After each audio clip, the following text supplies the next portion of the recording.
तो कृष्ण की गाइडेंस जो है ना, देखो युद्ध में ना सैनिक नहीं जीतता, युद्ध में जीतते ही स्ट्रेटेजी। जिसको पता है कि युद्ध जीतने के लिए लाठी भाला नहीं चाहिए, दिमाग चाहिए, उस उपदेश का नाम है गीता। और ये वैसा वाला मोटिवेशन नहीं है Arjun you can do, you can do. Gita क्या है देखिए, Gita is the part of a book called Mahabharata. और महाभारत के युद्ध में एक क्राइसिस की सिचुएशन है, देयर इज अ क्राइसिस। बहुत दिन से युद्ध की तैयारियां चल रही हैं, सब लोग तैयार हैं, अपना लाठी भाला धनुष वनुष लेके सब तैयार है, प्रैक्टिस कर रहे हैं, रिहर्सल करेंगे, चलो युद्ध होने वाला है। तो पांडव और कौरव के बीच का झगड़ा है। पांडव वनवास वगैरह से लौट गए हैं, अब वो कह रहे हैं कि भाई हमें हमारे जमीन वापस दो। Duryodhan the head of Kaurava family, मतलब फैमिली तो नहीं, कौरव यंग जनरेशन का जो हेड है, he refuted, he refused, काहे का अधिकार हो ऐसे। और तब पांडवों को गुस्सा आ गया। उन्होंने कहा अच्छा ठीक है, Yudhishthira is suppose to be the most ethical person in Indian tradition, इसलिए उनका नाम है धर्मराज। या धर्म का मतलब मजहब से नहीं है कि वो पूजा पाठ करते थे, धर्मराज का मतलब मॉरल पर्सन, एथिकल पर्सन। वो बोलो चलो छोटे भाई दुर्योधन कोई बात नहीं यार, हमें सिर्फ 5 गांव दे दो, कोई बात नहीं। हालांकि उस जमाने के गांव आज के जिले के बराबर होते हैं, है ना, साइज गांव जैसा नहीं था, थोड़ा बड़ा था।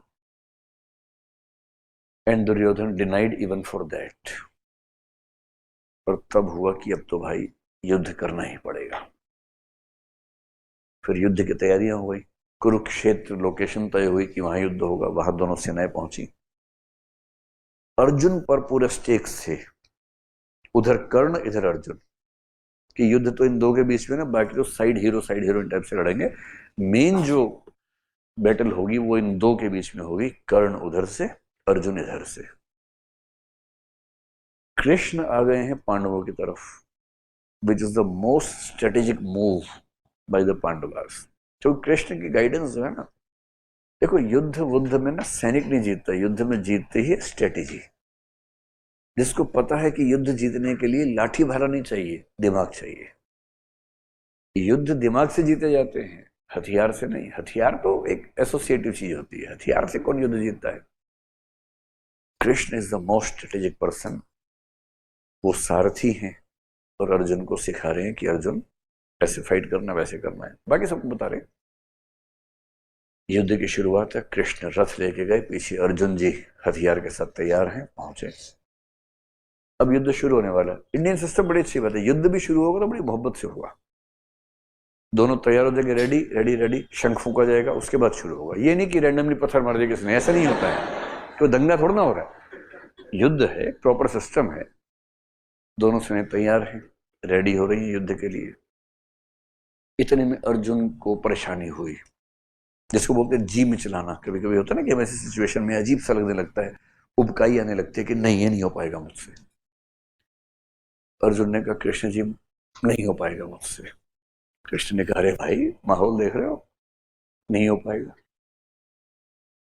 ये वैसे ही किसी बड़े सिंगर के नाम पे शो बुक कर लिया, सिंगर स्टेज जगह बोल रहे नहीं गा पाऊंगा मैं, मुझे डर लग रहा है। अरे ऐसे थोड़ा ना होता है सारी जनता आई हुई यार, पूरा इतना बड़ा आयोजन है, युद्ध होने वाला है, तुम यहां कह रहे हो कि नहीं हो पाएगा। सारे पांडव घबरा गए कि हमारा मेन सैनिक कह रहा नहीं खेल पाऊंगा। तब कृष्ण को लगा कि इसको समझाना जरूरी है, फिर कृष्ण ने उनको उपदेश दिया। He preached him at length. उस उपदेश का नाम है Gita. And the basic purpose of this text, this book is to motivate a demotivated person. इसलिए कुछ लोग कहते हैं कि मोटिवेशन का इतना बड़ा टेक्स्ट आपको दुनिया में नजर नहीं आएगा। और ये वैसा वाला मोटिवेशन नहीं है Arjun you can do, you can do, yes you can, ये वाला वैसा मोटिवेशन नहीं है। ये गहरा मोटिवेशन है, थॉटफुल, माइंडफुल, फिलोसॉफिकल मोटिवेशन है। And that is the real motivation which explains you why is it necessary and why should do it. 18 chapters में ये पूरी बात हुई। There are many questions by Arjun. Lord Krishna has answered all the questions and finally Arjun has become ready अंत में कृष्ण ने कहा, यार चिंता मत कर, सबको मरने के बाद मेरे ही अंदर आना है, सब मुझसे ही निकले हैं, तो टेंशन ना ले, शुरू कर, मैं देख लूंगा, चल। And finally he understands that it is fine, ये केवल व्यावहारिक स्तर के झगड़े हैं, परमार्थ में सब बराबर है। Do remember, Gita is an interpretation of Vedanta philosophy, and that is why all the beliefs mentioned in Gita belong to the Vedantic school of philosophy. इसलिए उसमें वो सारी की सारी कंसेप्शंस हैं, सारे कंसेप्ट्स हैं